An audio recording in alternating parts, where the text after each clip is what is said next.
Vamos ahora a empezar a revisar la normatividad existente y vamos a ir básicamente en paralelo con conceptos teóricos conforme los vayamos viendo, es decir, en vez de ver toda la teoría y después ver la aplicación reglamentaria, vamos a ir viendo los pedacitos que vayamos entendiendo de la parte teórica y viendo cómo las diferentes normatividades lo aplican. Lo que hemos visto es, bueno, cómo se maneja o cuál es la implicación de tener un viento que se va acercando a una superficie rugosa, ¿sí? Y entonces en ese sentido habíamos visto de una derivación teórica donde se plantea una formulación logarítmica que es consistente con este planteamiento teórico. Desde luego hay reglamentaciones que plantean en lugar de la logarítmica la exponencial, que tiene algunas ventajas en términos de, sobre todo, de integración de la expresión, etcétera. Y vamos a ir viendo cómo lo manejan los diferentes reglamentos. Entonces, vamos a ver las normas australianas neozelandesas AS/NZS 1170.2, que son básicamente las correspondientes a viento, y vamos a ir viendo en general la versión de 2002, aunque hay una versión 2011, que es la que les voy a poner en el aula virtual, y que es básicamente igual a la 2002 con unos cambios menores, ¿sí? Entonces básicamente es la misma exposición. Si hay algún cambio importante se los haría notar. Entonces las normas australianas mencionan 5 grandes categorías, de la 1 a la 4, y manejan una Z0, que es un coeficiente, digamos, de rugosidad, ¿sí? Donde la categoría 1 es donde tenemos un llano, ¿sí? Sin nada de rugosidad, y la categoría 4 tenemos, por ejemplo, una ciudad, ¿sí? Una ciudad con grandes edificios, etc. Y tenemos valores de Z0 desde 0.002 hasta 0.2. Digo, perdón, hasta 2. Vean que aquí lo que tenemos es un incremento básicamente logarítmico entre las 4 categorías.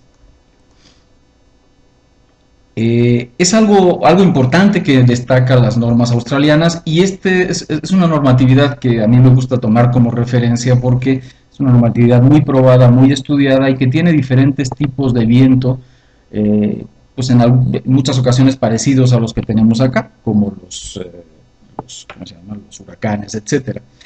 Entonces es una referencia muy interesante para considerar. Algo que nos dice este reglamento es que hay que tener en cuenta la permanencia de los obstáculos que constituyen la rugosidad de la superficie. Por ejemplo, en una región sujeta a ciclones tropicales, a huracanes, la vegetación no debe de considerarse en el cálculo o consideración de la categoría, ¿sí? Si nosotros tenemos mucha vegetación, pues no, para vientos relativamente de baja intensidad podemos considerar pues una categoría, por ejemplo, de 3, si la vegetación es bastante grande. Sin embargo, cuando viene un viento huracanado, es muy probable que muy buena parte de esa vegetación desaparezca por el mismo viento. Entonces vamos a estar hablando de categorías 1, por el mismo efecto del viento que elimina lo que causa las rugosidades. Entonces esto es algo que es importante, que es un tema más o menos cualitativo, que depende del lugar y de las posibilidades que haya de que se cambien las propiedades de rugosidad por la misma intensidad del viento. Algo también, bueno, a veces nosotros estamos inciertos en si usar categoría 3 o 4, ¿no? Porque pues, es una ciudad, pero no es tan grande, etcétera. Entonces, lo que nos dice el reglamento es que podemos usar una Z0 intermedia entre 3 y 4.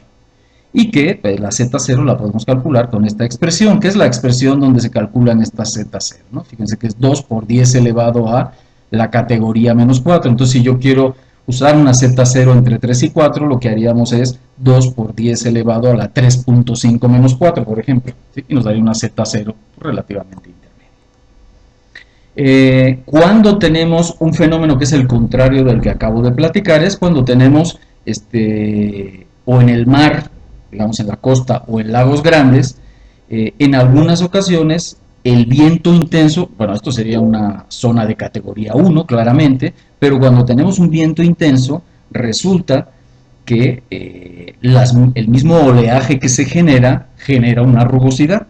Entonces, lo que nos habla aquí el reglamento es que, bueno, En estados de servicio o para vientos pequeños se utilice categoría 1, pero cuando tenemos vientos muy fuertes, supongamos que la categoría es 2, ¿sí? Porque el mismo oleaje va a hacer que aparezca una rugosidad adicional. Eh, y bueno, y estos son varios de los aspectos que nos menciona este reglamento y que desde luego son aspectos cualitativos que es bueno retomar independientemente de la reglamentación que sigamos. El terreno categoría 4 conserva, en forma conservadora considera los centros de la ciudad y en algunas ocasiones, o sea, cuando tenemos zonas con muchos edificios altos y estructuras diversas, realmente lo que nos dice es que la categoría 4 es muy conservadora y que si queremos tener digamos, una evaluación más correcta de cómo va a impactar el viento en nuestras estructuras, debemos de hacer modelos específicos, o estudios a escala natural, ¿sí? Entonces tenemos que hacer pruebas de túnel de viento o tomar mediciones en nuestro edificio de cómo le impacta el viento y cuáles son las diferentes presiones que se generan, es decir, métodos experimentales. Y esto es lo que nos mencionan aquí en un último párrafo, que en zonas donde es relevante el viento y tenemos dudas y no podemos generalizar tan fácilmente, pues hay que hacer modelos específicos. Aquí está más o menos representado las categorías, ¿no? La categoría 1 sería pues una superficie llena de nieve, ¿no? La categoría 2 sería básicamente la superficie lisa generalmente por excelencia, ¿sí? O sea, la 1 sería básicamente excepciones muy claras, pero en general cuando no hay mucha irregularidad se utiliza la categoría 2. La categoría 3 es cuando tenemos, como habíamos comentado, por ejemplo, un bosque o mucha vegetación, y la categoría 4 sería una gran ciudad. Entre todos estos valores, vean que aquí está la Z0, ¿no? 2.2.02.002, pues aquí nos da una tablita de cómo utilizar el Z0 en diferentes casos prácticos. Nos presenta incluso unas imágenes de lo que entiende por categoría 2, de lo que entiende por categoría 3 y de lo que entiende por categoría 4.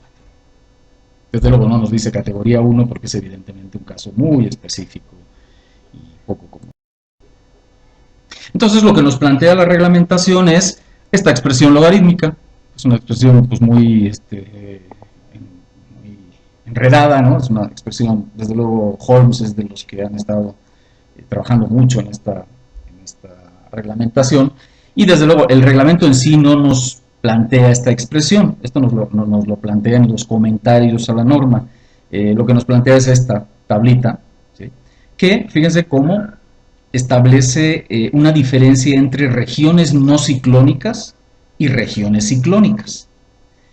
Y aún así establece una diferencia entre las ciclónicas. Si tenemos una región ciclónica, pero vamos a hacer un diseño no de estado límite último, es decir, no de un huracán muy intenso, sino de un huracán más o menos leve o vientos intensos, esta zona ciclónica se puede considerar como una región no ciclónica.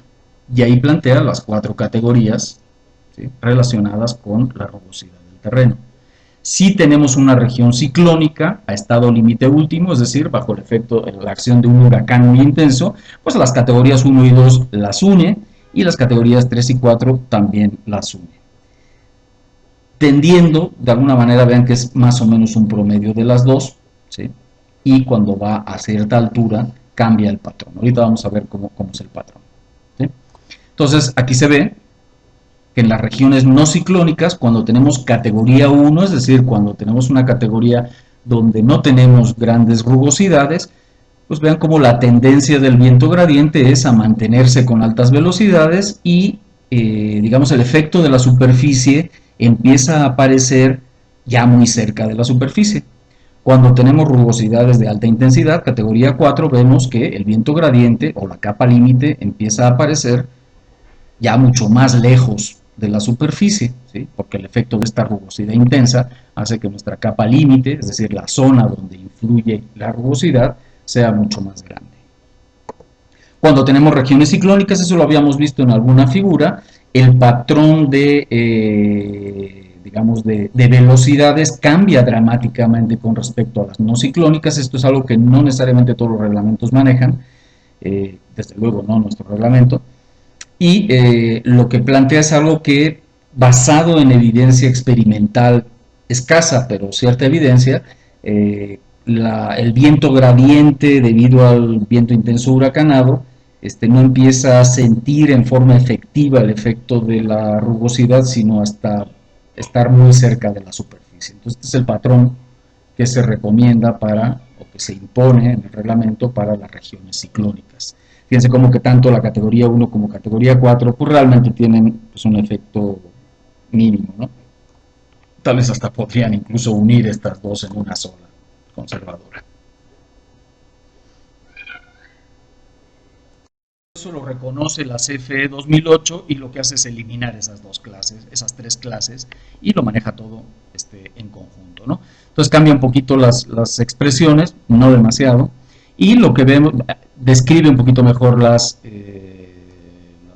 terrenos.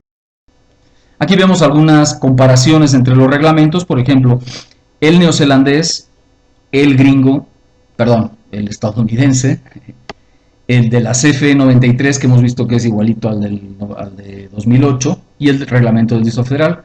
Entonces vemos básicamente que pues, hay tendencias parecidas. El neozelandés es un poco más pues, cuidado en la forma, ¿no? que tiene. Todo esto está normalizado, desde luego, al viento gradiente. ¿De acuerdo? Viento gradiente, viento gradiente. ¿Sí? Esto está normalizado a 1. Entonces podemos ver que es un poco más conservador el neozelandés en las regiones no ciclónicas. ¿Sí? Tenemos una disminución más grande de la velocidad cuando nos acercamos al terreno en CFE 93 o CFE 98. Entonces la moraleja que yo les diría es que pues este es como que un poco más conservador y un poco más estudiado tal vez, ¿no? Conservador entre comillas, ¿no? Vean que esta y esta es un poco más conservadora que esta. ¿Sí? Entonces hay ciertas diferencias, las tendencias son parecidas. Hay un nivel de simplificación mucho más grande en los reglamentos mexicanos y estadounidenses que en el neozelandés. Aquí tenemos otra comparación entre reglamentos, ¿sí? Aquí están comparándose también bajo una velocidad gradiente unitaria. Este reglamento, yo me imagino, no está etiquetado, pero es medio obvio que este obedece a una categoría 4 y este obedece a una categoría 1. ¿Sí? Vean cómo aquí la capa límite es mucho más chiquita, es decir, hay menos rugosidad. Aquí la capa límite es mucho más grande, por lo tanto hay más rugosidad. Entonces, este sería una categoría 4, este una categoría 1. Y lo que vemos es que el ASCE, en términos de cómo se reduce para una misma velocidad gradiente, pues es más conservador, perdón, es menos conservador. Y los otros tres reglamentos, el neozelandés y los dos mexicanos, son casi igualitos. Por eso les digo que los mexicanos están muy, muy influidos por el neozelandés en términos generales. Cuando tenemos una rugosidad muy, muy baja, pues aquí vemos que el neozelandés es un poco más conservador a baja altura, pero menos conservador a alta altura. Aquí a lo mejor puede que sea que habría que comparar más bien estos con la categoría 2 neozelandesa, no la categoría 1. ¿No? Hemos visto que la 1 neozelandesa se considera en zonas muy, muy planas. Pero como también los mexicanos tienen 4 categorías, estamos siendo consistentes. ¿Sí? Entonces yo, en términos generales, utilizaría esta, ¿no? Es un poco más conservadora en zonas bajas. Algo interesante, bueno, las regiones ciclónicas no los maneja ningún reglamento más que el neozelandés, y aquí está efectos comparativos, cómo sería el neozelandés.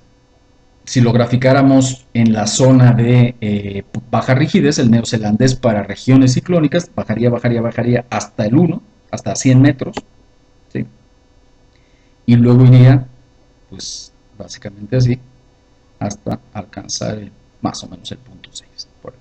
¿Sí? Entonces sería este patrón de la región ciclónica.